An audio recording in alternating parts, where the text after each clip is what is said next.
Good morning students, how are you? Okay, we are going to studying about population. हमने जो previous lecture है उसमें population के बारे में पढ़ रहे हैं. Our next topic is process of population change and growth. Population change कैसे हो रही है, population growth कैसे हो रही है. So we have three main factor of population change.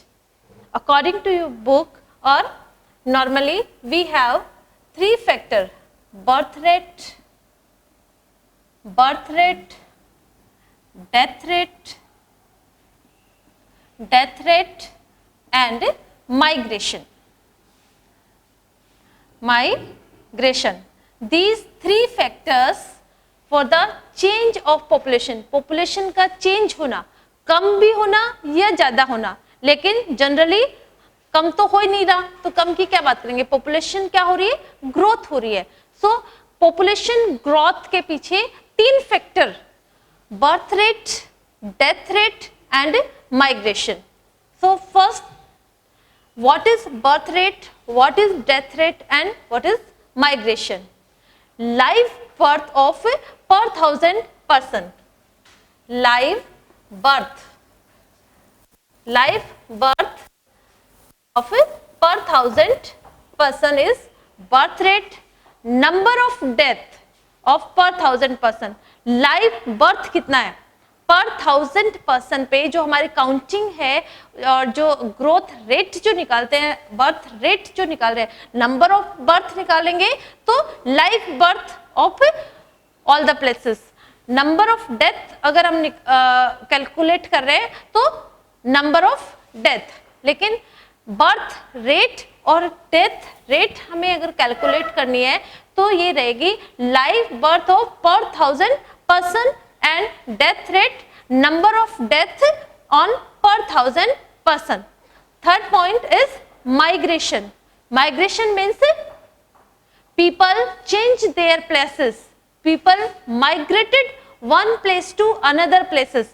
Generally people migrated village to cities, rural areas to urban area, and many reasons behind the migration. Migration के पीछे भी बहुत सारे रीजन है, उनको हम एक के बाद एक डिस्कस करेंगे.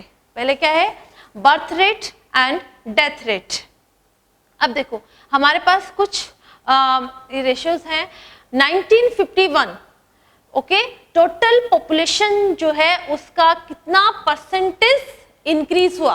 ग्रोथ जो थी, प्रोसेस ऑफ पॉपुलेशन चेंज जो थी सिटीज की, ठीक है. ये आप हम चलो माइग्रेशन पढ़ेंगे तब पढ़ेंगे. सबसे पहले बर्थ रेट आपको समझ में आया कि नंबर ऑफ बर्थ रेट जो है ओके टिल 1980s तक क्या थी, बर्थ रेट जो थी वो बहुत ज्यादा और डेथ रेट जो थी उस पर कंट्रोल कर लिया गया था. And since 1981 to 2011 birth rate also controlling. Birth rate पे भी धीरे धीरे कंट्रोल हुआ. It is also declining. Okay, 1980 till 1980 तक क्या हुआ, बर्थ रेट जो थी वो तो इंक्रीज हो रही थी और डेथ रेट इज डिक्लाइनिंग. तो the difference, the total change, total population का जो डिफरेंस है, टोटलेशन की जो ग्रोथ है वो कैसे निकल के आती है, the difference between death rate and birth rate. Birth rate से हम लोग डेथ रेट को माइनस करेंगे तभी तो अपने पास पॉपुलेशन ग्रोथ जो है, पॉपुलेशन चेंज जो है वो निकल के आ रहा है. ठीक है, तो till 1980 birth rate is too much increasing. 80 तक तो बर्थ रेट जो थी एक ब्लास्ट हो रहा था, बहुत ज्यादा चेंज हो रहा था. But after since 1981 to 2011 birth rate also declining. Birth rate जो थी वो भी धीरे धीरे डिक्लाइन होने लग गई. ठीक है, उससे क्या हुआ, पॉपुलेशन पे कुछ कंट्रोल हुआ. 80 तक तो एक ब्लास्ट सा हुआ, पॉपुलेशन जो थी वो इंक्रीज होती गई और बहुत सारी प्रॉब्लम्स उससे क्रिएट होती गई. ठीक है, क्योंकि जितनी ज्यादा पॉपुलेशन होगी ऑब्वियसली प्रॉब्लम्स आल्सो क्रिएट. तो प्रॉब्लम भी बहुत क्रिएट होगी। डेथ रेट पे कंट्रोल होना तो क्या है, yes, third point of population change is migration. Migration is two types, external and internal. External, external, external and internal. Migration जो है उससे पॉपुलेशन की साइज में कोई ज्यादा डिफरेंस नहीं है, क्योंकि अगर इंटरनल माइग्रेशन है one state to another state, तो स्टेट की पॉपुलेशन में थोड़ा सा डिफरेंस आएगा, लेकिन साइज में कोई डिफरेंस नहीं आएगा। एक्सटर्नल माइग्रेशन हुआ है तो थोड़ा पॉपुलेशन साइज में डिफरेंस आ सकता है। सो माइग्रेशन जो फैक्टर है, बर्थ रेट हमने देखा, डेथ रेट हमने देखा कि बर्थ रेट जो है वो क्या है 81 के बाद थोड़ा थोड़ा डिक्लाइन होने लग गया और उससे थोड़ा सा पॉपुलेशन ग्रोथ पे कंट्रोल हुआ। डेथ रेट जो है उसको गवर्नमेंट ने भी बहुत सारे ऐसे स्टेप लिए जिससे डेथ रेट पे भी कंट्रोल हुआ, ठीक है। तो इसका जो डिफरेंस है वो हमारी ग्रोथ रेट निकल के आ रही है। तो ग्रोथ रेट, बर्थ रेट पे जैसे ही कंट्रोल हुआ तभी हमारी ग्रोथ जो है वो कम होगी। Third point, migration. माइग्रेशन जो है वो एक्सटर्नल और इंटरनल, और स्पेशली माइग्रेशन कहाँ से हो रहा है, rural area to urban area. Rural area से एक टू फैक्टर होते हैं अपना, push and pull. Two factors जो है, दो पॉइंट काम कर रहे हैं यहाँ पे, push and pull. Push means क्या होता है, आगे जाना, पुल मीन्स धक्का देना। तो पुश और पुल, रूरल एरिया से पुश होना। और क्यों होना, रूरल एरिया में पीपल्स के लिए एम्प्लॉयमेंट नहीं है, तो और जो कंडीशंस है वो अट्रैक्टिव नहीं है, ठीक है, जो कल्चर है वो भी अट्रैक्टिव नहीं है। अर्बन एरिया में क्या है, अर्बन जो सिटीज है, अर्बन जो लाइफस्टाइल है या अपॉर्चुनिटी ऑफ एम्प्लॉयमेंट है, वो पीपल को पुल करता है, खींचता है अपनी तरफ, और इसीलिए पॉपुलेशन की जो डेंसिटी है वो अर्बन एरिया की ज्यादा होती है और रूरल एरिया की कम होती है। पीपल्स का माइग्रेशन जो स्पेशली जो हो रहा है वो urban area to rural area to urban area, village to cities. तो सिटीज और टाउन्स की जो पॉपुलेशन है वो डे बाय डे, उनकी जो साइज ऑफ पॉपुलेशन है सिटीज का वो इंक्रीज होता जा रहा है और विलेजेस जो है वो बिल्कुल खाली होते जा रहे हैं। तो माइग्रेशन जो टू टाइप्स का है, एक्सटर्नल माइग्रेशन और internal migration. Internal migration means with in the country, with in country अगर माइग्रेशन हो रहा है तो पर्टिकुलर किसी भी कंट्री की पॉपुलेशन की साइज में कोई डिफरेंस नहीं आ रहा है, साइज उतनी रहेगी। आप एक स्टेट से दूसरे स्टेट में जा रहे हो तो कंट्री तो आपका सेम है, सेम कंट्री है, तो पॉपुलेशन की जो साइज है, नंबर ऑफ पॉपुलेशन जो है उसमें कोई डिफरेंस नहीं आ रहा, उसकी काउंटिंग यहाँ नहीं तो वहां हो जाएगी। एक्सटर्नल माइग्रेशन है और परमानेंट माइग्रेशन है तो उससे कुछ फर्क पड़ सकता है, ठीक है। एक्सटर्नल है पूरे के पूरे अगर 1 मिलियन पीपल भी किसी दूसरे कंट्रीज में जाके सेटल हो गए तो वो माइनस हो जाएगा टोटल पॉपुलेशन से। तो एक्सटर्नल माइग्रेशन तो, लेकिन एक्सटर्नल माइग्रेशन कम होता है, इंटरनल माइग्रेशन ही ज्यादा होता है। इंटरनल माइग्रेशन भी कहाँ होता है, urban area to rural area to urban area, rural area से अर्बन एरिया की तरफ। वहां दो फैक्टर जो काम करते हैं वो कौन से होते हैं, पुश एंड पुल। मतलब रूरल एरिया पुश कर रहा है, रूरल एरिया में पीपल्स के लिए एम्प्लॉयमेंट की अपॉर्चुनिटी नहीं है, एम्प्लॉयमेंट के लिए वर्क नहीं है, ठीक है। वहाँ का जो कल्चर है, वहाँ का जो इन्वायरमेंट है वो बहुत ज़्यादा अट्रैक्टिव नहीं होता है। लाइफस्टाइल जो होती है वो रूरल एरिया की बहुत ज़्यादा अट्रैक्टिव नहीं होती है।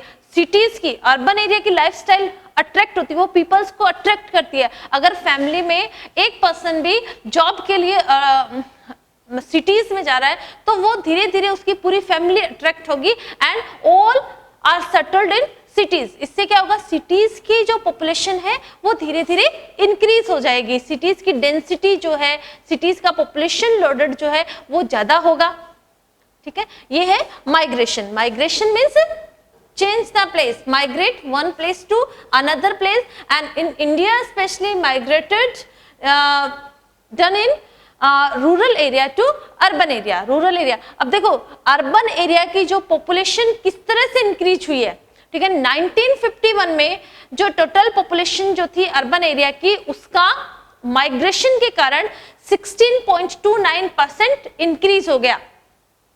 जो वहां की रियल पॉपुलेशन थी, माइग्रेशन के कारण, ठीक है, अर्बन एरियाज में सिटीज की जो पॉपुलेशन है वो 17.29% में उसका इंक्रीज हुआ। सेकेंड 2001 में ये 10% इंक्रीज हुआ है, 27.78, मतलब एक decide 10 years, not one decade, sorry, 5 decade, after 5 decade it increase in 27 point, मतलब 10% का इंक्रीज हो गया 5 decade में, ठीक है। 50 सालों में सिटीज जो है वो ओवरलोडेड होने लगे पॉपुलेशन से, बहुत ज्यादा पॉपुलेशन हो गई। And in 2011 it increase 31.81, about 3% population जो है वो सिटीज की। और ये जो है नेक्स्ट जो अपना सेंसस होगा, जो काउंटिंग होगी, उसमें शायद और ज्यादा अर्बन एरियाज की पॉपुलेशन बढ़ती जाएगी, और ऐसे अर्बन एरियाज की जो पॉपुलेशन है वो डे बाय डे इंक्रीज होती जाएगी। और इसके पीछे रीजन क्या होता है, अर्बन एरिया का लाइफस्टाइल का अट्रैक्शंस पीपल का, plus employment opportunities, education also, education जो है पीपल्स का सबसे ज्यादा, ये भी एक बहुत बड़ा फैक्टर है। एजुकेशन जो है उसके लिए भी पीपल जो है, स्टूडेंट जो है वो रूरल से अर्बन एरिया में आते हैं। जो एजुकेशन उनको रूरल एरिया में जो एजुकेशन उनको लेनी है, वो एजुकेशन उनको रूरल एरिया में अवेलेबल नहीं होती है, जिसके कारण पीपल्स का माइग्रेशन स्टार्ट हो जाता है, मूवमेंट स्टार्ट होता है सिटीज की तरफ। वहाँ सिटी स्टूडेंट आएगा, स्टूडेंट के साथ साथ उसकी फैमिली आएगी, तो क्या होगा, सिटीज में वही पॉपुलेशन का बढ़ना स्टार्ट होगा, ठीक है। एम्प्लॉयमेंट, अब एजुकेशन देखो चाहे इंडस्ट्रीज देखो, एम्प्लॉयमेंट भी अगर सिटीज में है तो एम्प्लॉयमेंट के लिए भी पूरे के पूरी टीम है, लेबर्स जो है वो सिटीज में आके सेटल होंगे, ठीक है। फिर लाइफस्टाइल का अट्रैक्शन जो है वो भी अर्बन एरिया का ज्यादा है, तो वहाँ वो भी रीजन है कि पीपल्स अट्रैक्ट होके सिटीज में आते जाएंगे, ठीक है। तो ये जो रीजंस है, माइग्रेशन क्या हो रहा है, साइज कम लेकिन डेंसिटी बहुत ज्यादा बढ़ाता है। सिटीज की डेंसिटीज जो है वो माइग्रेशन से इंक्रीज होती है। बर्थ रेट जो है पॉपुलेशन की साइज को बढ़ाता है। Birth rate means live birth of the birth on पर 1000 people, death, number of death in पर 1000 पीपल। सो डेथ रेट कम हो रही है वो कोई बात नहीं, लेकिन बर्थ रेट पे भी कंट्रोल होना चाहिए। और ये कंट्रोल कब से हुआ है, since 1981 we are also controlling on birth rate also, okay. So these 3 factors working in the process of population change and population growth. Our next topic is age composition. Age composition मतलब किस as के, population की हम बात कर रहे हैं तो पॉपुलेशन जो है किसी भी कंट्री में हर एज के पर्सन होंगे, 0 to 15 भी होगा, ठीक है, एडल्ट भी होंगे, एजेड भी होंगे, वर्किंग पॉपुलेशन भी होगी, ठीक है, हर एज का पर्सन होगा। ऐसा तो है नहीं कि किसी भी कंट्री में सिर्फ वर्किंग पॉपुलेशन ही है या फिर कहीं पे सिर्फ चिल्ड्रंस ही है या एजेड पर्सन ही है, हर, तो उसको हमने किस तरह से डिवाइड किया है, as composition.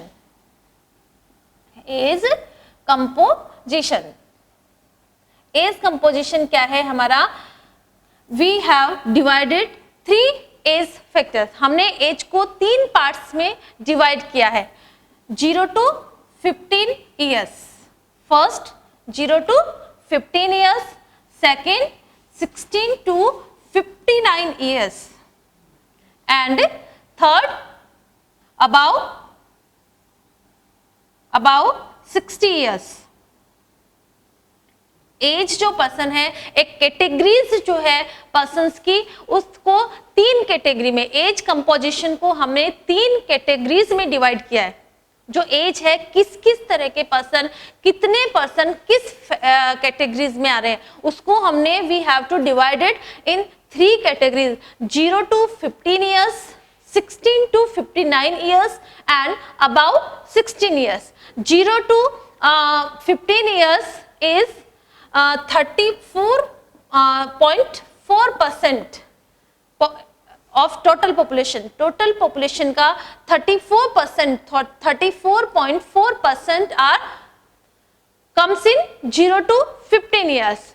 Second age factor, second जो अपना कैटेगरी है 16 to 59 जो प्रोडक्टिव है, जिसको हम रिसोर्सेस भी कह सकते हैं, रिप्रोडक्टिव भी है, प्रोडक्टिव भी है, ठीक है। ये कितना है total population 58.7% and above 60 year 69.6.9%, not 69.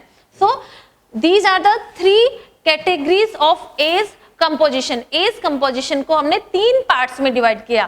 First part 0 to 15 years, second part 16 to 59 years and third above 60 years. In how many members come in which categories? 34.4% comes in 0 to 15 years, 58.7% comes in 16.3 मतलब adult person, productive person and 6.9% comes in above 60 years। देखो 2 categories हमारी ऐसी हैं जो dependent है, ठीक है, जिनको ये क्या आते हैं 0 to 15 years।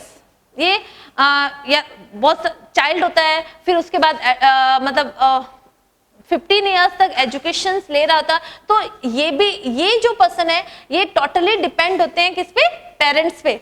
16 to 59 एडल्ट्स पे डिपेंड है। थर्ड कैटेगरी आप देखिए 60 ईयर्स। 60 ईयर को हम क्या मानते हैं? Retired person. वो क्या है? ऑलरेडी वर्क कर चुके हैं जो उनको करना है। अब ये कैटेगरी जो है वो भी वर्क करने के एबल नहीं है।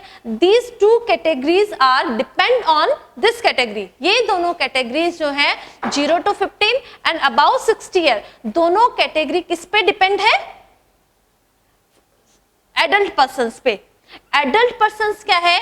जनरली प्रोडक्टिव पर्सन है, प्रोड्यूसर जो है, क्रिएटर जो है, इसको हम किस कैटेगरी को हम मानेंगे? और इंडिया में सबसे ज्यादा परसेंटेज जो है वो एडल्ट पर्सन का है। हम कह सकते हैं कि हमारे यहाँ एज ए ह्यूमन रिसोर्सेस सबसे ज्यादा इंडिया में ह्यूमन रिसोर्सेस, ह्यूमन बीइंग खुद एक रिसोर्सेस है, तो इंडिया में ह्यूमन रिसोर्सेस जो है वो, क्योंकि अगर हमारे यहाँ 60 ईयर्स से ज्यादा होते तो रिटायर्ड पर्सन बहुत होते हैं जो अपना काम कर चुके हैं, अब वो खुद डिपेंडेंट है। या फिर ये जो चिल्ड्रंस हैं ये भी क्या होते हैं? डिपेंडेंट होते हैं। तो ये दोनों जो होते हैं वो जनरली इकोनॉमिकली कोई काम के नहीं है, इकोनॉमिकली, ठीक है। इकोनॉमी हम उनसे ये उम्मीद नहीं कर सकते कि ये अब कुछ हेल्प करेंगे।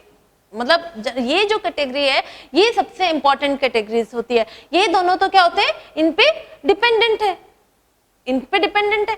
तो एज ए ह्यूमन रिसोर्सेज तो इंडिया में बहुत ज्यादा है। ह्यूमन रिसोर्सेज जो है वो इंडिया, और बायोलॉजिकली जो रिप्रोडक्टिव है वो भी यही कैटेगरी है। पॉपुलेशन जो ग्रोथ हो रही है, पॉपुलेशन जो चेंज हो रहा है वो भी इसी कैटेगरी से हो रहा है। तो बायोलॉजिकली हम कह सकते हैं it is reproductive also and productive also. Productive भी है, क्रिएटिव भी यही कैटेगरी है, ठीक है। बाकी कंज्यूमर तो तीनों ही है। कंज्यूम तो 15 ईयर्स का तक के बच्चे भी कर रहे हैं, एडल्ट पर्सन्स भी कर रहे हैं, या एजेड पर्सन भी। कंज्यूमर तो तीनों ही है, लेकिन रिप्रोडक्टिव जो है हम कह सकते हैं रिप्रोडक्टिव जो पार्ट है वो सिर्फ यही होगा। सॉरी, प्रोड्यूसर जो होगा वो सिर्फ यही कैटेगरी होगी। बायोलॉजिकली रिप्रोडक्टिव भी है and about 60 year retired person है, और ये टोटली डिपेंड है इसमें। तो इस तरह से हमारा एज जो कंपोजिशन है उसको हमने 3 पार्ट्स में डिवाइड किया है। 0 to 15 years, 16 to 59 years and about 16 years, और इसका percentage. Now next point is 6 ratio. Next point, I think you better understand the age composition. बहुत लंबा चौड़ा पार्ट नहीं है, बहुत इजी पार्ट है। 3 पार्ट्स में हमने डिवाइड किया है पूरी कैटेगरीज को। उसमें एक चिल्ड्रन है जो डिपेंड है। 2 जो कैटेगरीज है, both 2 categories depend on the one categories, adult person पे डिपेंड है, एडल्ट जो है वो प्रोडक्टिव है, रिप्रोडक्टिव है, एजेड पर्सन है, return not available to employment, जो एजेड पर्सन है वो एम्प्लॉयड कर चुके हैं, काम कर चुके हैं, but now they are not able to employment. और चिल्ड्रन से भी हम लोग ये उम्मीद नहीं कर सकते कि वो भी किसी एम्प्लॉयमेंट वो भी कैसे करेंगे, और उनके लिए तो बैन है, 15 इयर्स के चाइल्ड का तो वर्क बैन ही है, तो वो तो टोटली पेरेंट्स पे डिपेंड है। ठीक है, सिर्फ एक कैटेगरीज है जो वर्किंग कैटेगरीज होती है। नाउ सेक्स रेशियो, अपना थर्ड पॉइंट क्या होता है, sex ratio. What is sex ratio? The difference of number of males and number of females, number of male और फीमेल्स, और इसकी जो काउंटिंग है वो हम क्या करते हैं, number of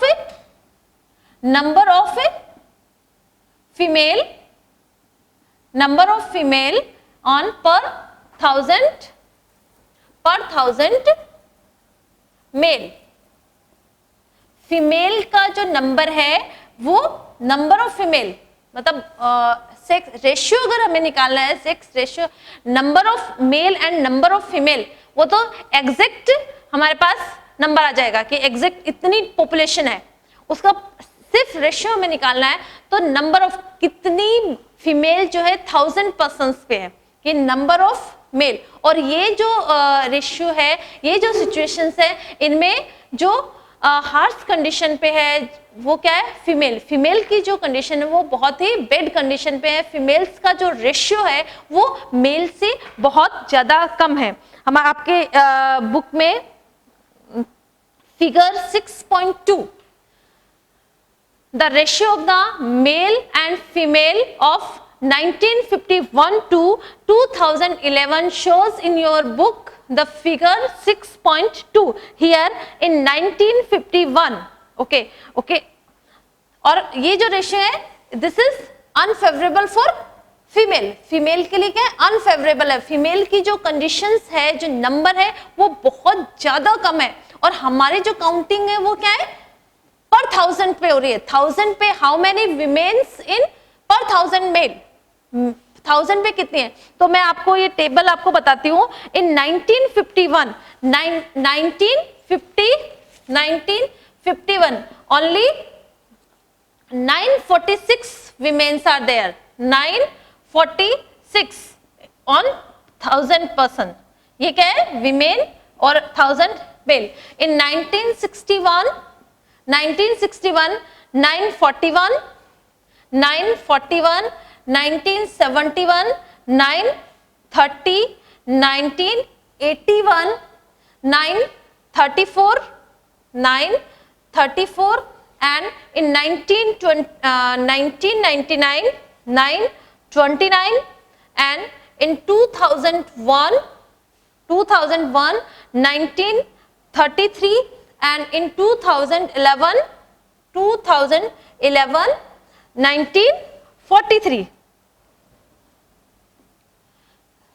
okay, see in the figure 6.2, आपकी बुक की जो फिगर 6.2 है, इंडेक्स बनी हुई है, आप उसमें ये फिगर देखिए कि हमारा सेक्स रेशियो क्या है। 1951 में 946, ये है एवरेज इंडिया का, जितने भी स्टेट है ये एवरेज रेशियो में आपको बता रही हूँ। इसमें से कुछ स्टेट ऐसे हैं जहां का रेशियो बहुत ज्यादा है, और कुछ स्टेट ऐसे भी हैं जहां females is the more than mails.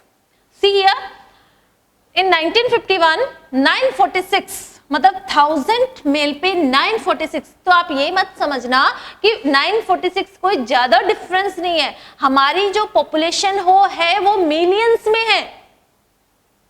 एक बात ध्यान रखना, पॉपुलेशन जो है वो क्या है, मिलियंस में है। ये रेशियो सिर्फ 1000 पर 946 है, तो 1 मिलियन में कितने 1000 होंगे, और उस पे आप कैलकुलेट कीजिए कितने विमेन्स कम हो जाएंगे। ठीक है, प्रॉब्लम यही क्रिएट हो रही है कि सिर्फ 946, इसका मतलब 54 कि मैम 54 विमेन से तो कम है, लेकिन 54 सिर्फ 951 में 54 सिर्फ 1000 पे कम है।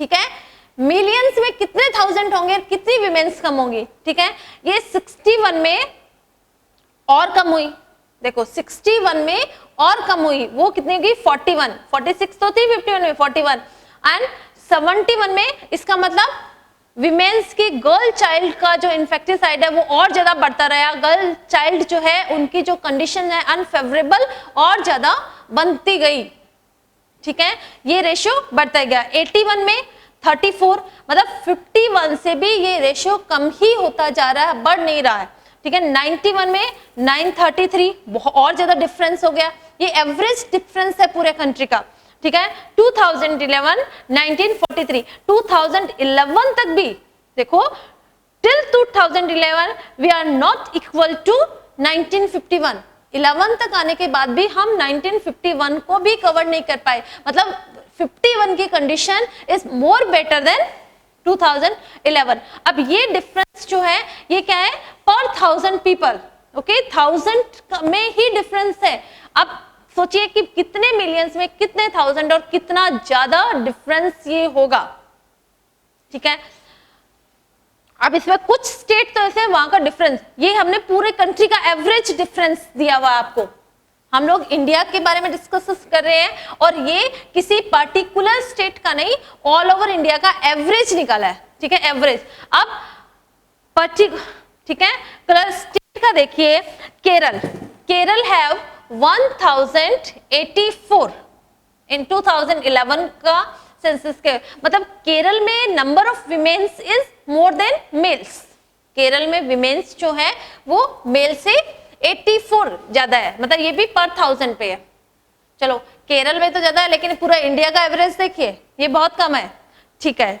केरल, पौंडीचेरी 1000, ये केरल, पौंडीचेरी 1034, पौंडीचेरी में भी चलो ठीक है, condition of women is favourable, women's की कंडीशन फेवरेबल है, अच्छी है, अच्छे स्टेटस पे है, इवन ज्यादा है, ठीक है। But in Delhi and Haryana, sorry ये 38 है, not 34, 1034, but the condition of women's in Delhi and Haryana, Delhi and Haryana. In Delhi, only 866 and Haryana 877. See here, सिर्फ केरल एंड पौंडीचेरी 2 स्टेट्स हैं जहां पे विमेन्स जो है मोर देन मेन्स, विमेन का जो रेशियो है वो मेल से ज्यादा है, ठीक है। लेकिन आप फिर नीचे आइए, दिल्ली देखिए, हरियाणा देखिए, वहां तो कंडीशन बहुत हार्श है, ठीक है। दिल्ली ओनली 866 ऑन पर 1000 अगर मेल है तो वहां 1000 मेल की काउंटिंग में 886 विमेन है, हरियाणा जो है 877 पर्सन्स ओनली, और ये अपना एवरेज रेशियो है, ठीक है। और इसके क्या रीजन रहे हैं, ठीक है, रीजन क्या रहे हैं कि विमेन्स जो है, गर्ल चाइल्ड जो है, इन्फेक्टिसाइड जो है बहुत ज्यादा बढ़ता रह गया, पीपल ने गर्ल चाइल्ड की कंडीशंस बहुत खराब रही, ठीक है।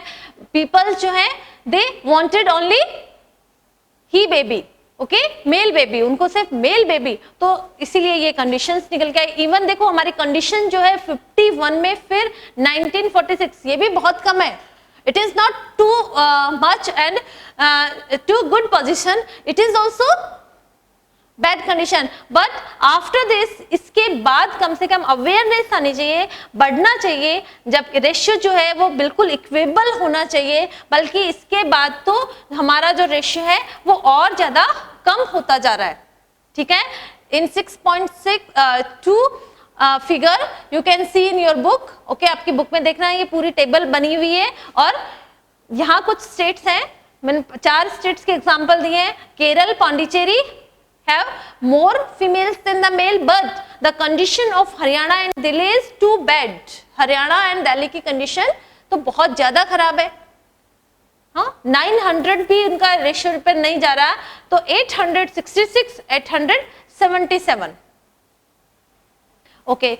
And in tomorrow's class we will discuss about literacy rate of male and female, total literacy rate of India and difference of male and female.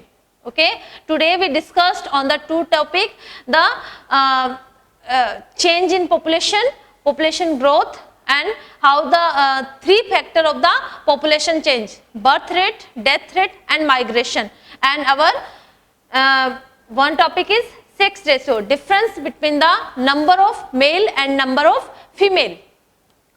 Thank you.